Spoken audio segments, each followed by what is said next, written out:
The rain hadn't stopped for 3 days. I was driving home along the back roads, where the streetlights always seemed too far apart. My headlights caught a figure on the side of the road. He was standing completely still. His clothes were soaked, clinging to him. Something in my gut told me to keep driving, but my hands slowed the wheel anyway.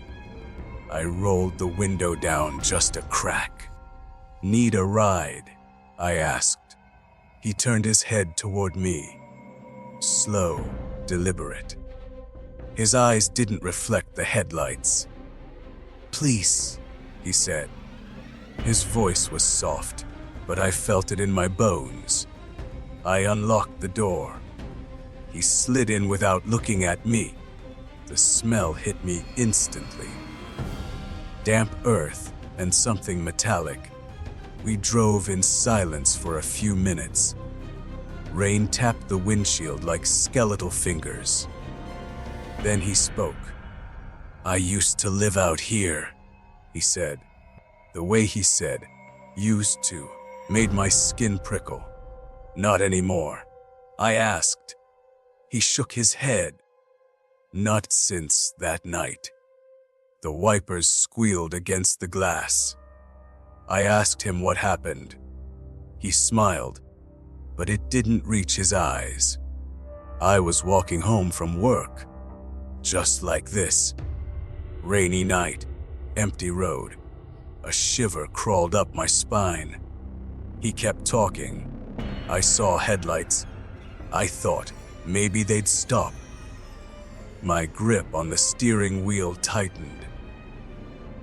But they didn't stop. They swerved. His voice was calm, almost too calm. I remember the sound.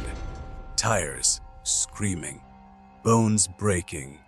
The smell in the car grew stronger. I swallowed hard. "Were you okay?" I asked before realizing how stupid that sounded. His head tilted, just slightly. "I guess I thought I was. But I never made it home." My breath caught. The temperature in the car dropped. I could see my breath fogging the air.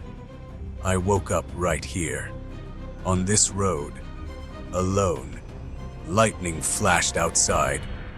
For a second, his skin looked gray, and I've been here ever since. The rain seemed to go quiet. I forced a laugh. "That's creepy." He didn't laugh. "I keep telling my story," he said, "to whoever stops."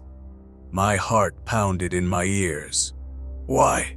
I whispered. His smile widened. "So they don't leave alone." The words hung heavy in the air. Then I noticed his hands.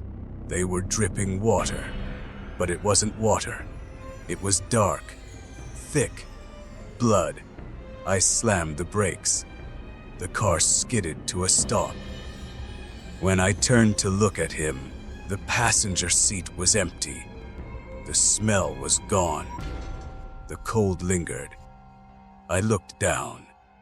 There was mud on the floorboard, and a single wet footprint leading toward me. My door creaked. It was unlocking. From the outside, my headlights flickered. The rearview mirror caught movement. He was sitting in the back seat now. Closer. His face leaned toward my ear. "I didn't finish my story," he whispered. I froze. Every instinct screamed to run, but my body wouldn't move. His hand reached forward, resting lightly on my shoulder. It was ice cold. "I remember the pain," he said. "I remember not breathing. I remember the driver." I swallowed. "What about them?" His fingers tightened. "They never left this road either." My vision blurred. The air was thick, hard to breathe. I tried to reach for the door handle. His reflection in the window wasn't moving, but I felt his hand still gripping me. Then, in a voice not his own, deeper, wet, broken, he said, "Your headlights were the last thing I saw." The realization hit me like a punch to the chest. He was talking about me. The storm roared outside. I remembered a night, this road, the sound of a body hitting my car. I'd driven away, shaking, telling myself it was just a deer. He leaned closer, his lips almost brushing my ear. "You didn't stop." I couldn't speak. "You left me in the rain." My pulse thundered.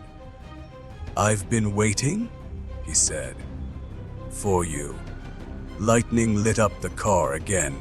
His face was inches from mine, pale, cracked, water dripping from hollow eyes.